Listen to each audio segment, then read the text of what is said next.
Bismillahirrahmanirrahim. Assalamualaikum warahmatullahi wabarakatuh.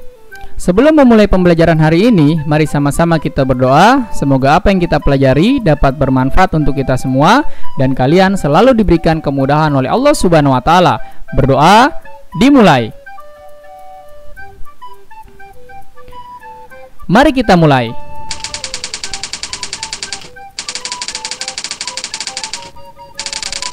Hari ini kita akan mempelajari tema 3, tokoh dan penemu, subtema 3. Ayo menjadi penemu, pembelajaran keempat. Yang pertama kita akan mempelajari muatan bahasa Indonesia tentang menjelaskan penggunaan kata-kata baku pada kalimat efektif. Kata-kata baku dapat digunakan dalam kalimat efektif. Kalimat efektif akan mempermudah penyampaian informasi dalam isi teks kepada pembaca. Kalimat efektif harus memenuhi syarat. Di antaranya kalimat harus lengkap, logis, singkat, dan jelas. Kalimat efektif sekurang-kurangnya harus memiliki unsur subjek dan predikat. Contohnya adalah Zidan rajin. Zidan ini merupakan subjek, rajin ini merupakan predikatnya.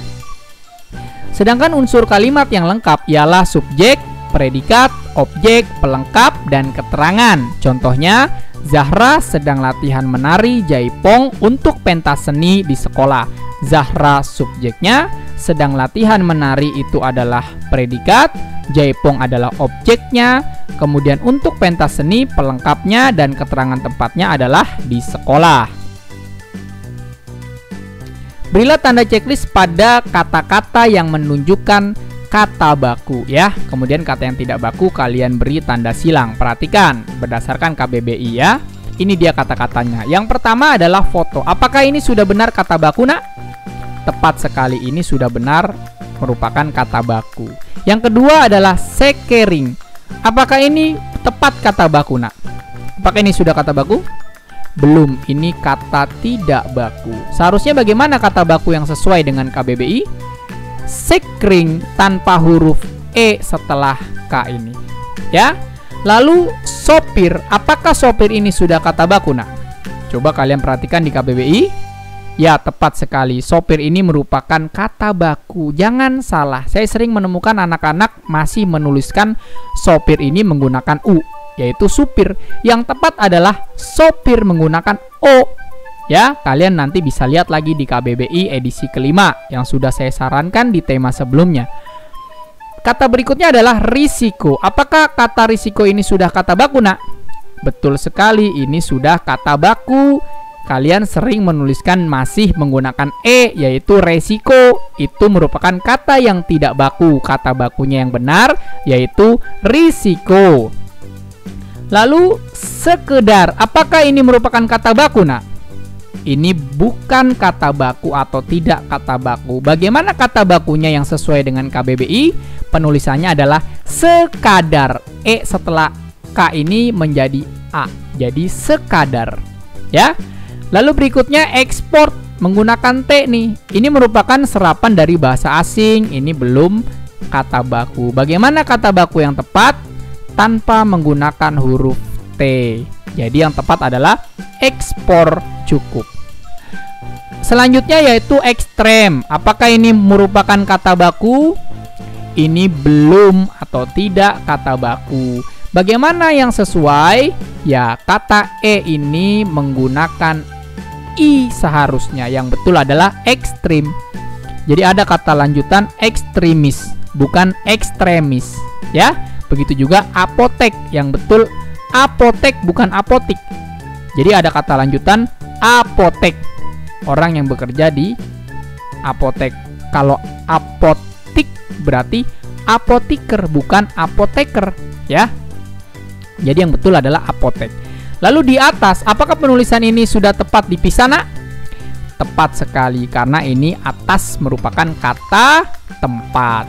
Lalu keinjak. Apakah keinjak ini sudah tepat penulisannya dipisah? Injak ini kata tempat atau kata kerja? Ini merupakan kata kerja. Jadi penulisannya itu bukan dipisah melainkan harus disambung. Jadi keinjak dipisah ini bukan kata baku ya. Seharusnya ini disambung saja.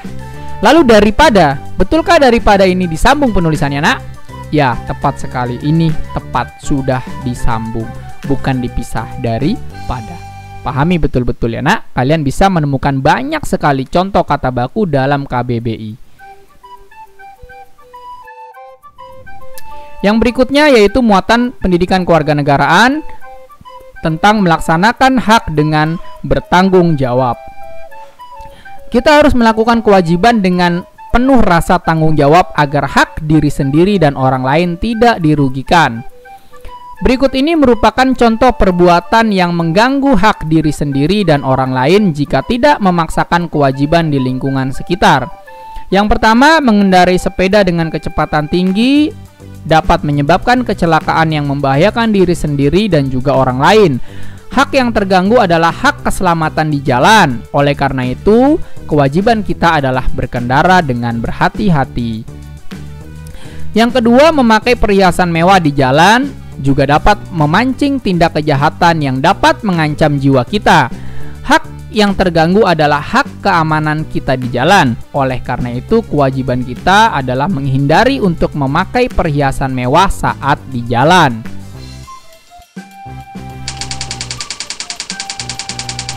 Terima kasih telah menyaksikan tayangan ini. Kurang lebihnya mohon maaf. Apabila kalian rasa video ini bermanfaat, silakan bagikan kepada orang lain, karena berbagi ilmu adalah pahala. Tetap jaga kesehatan. Wassalamualaikum warahmatullahi wabarakatuh.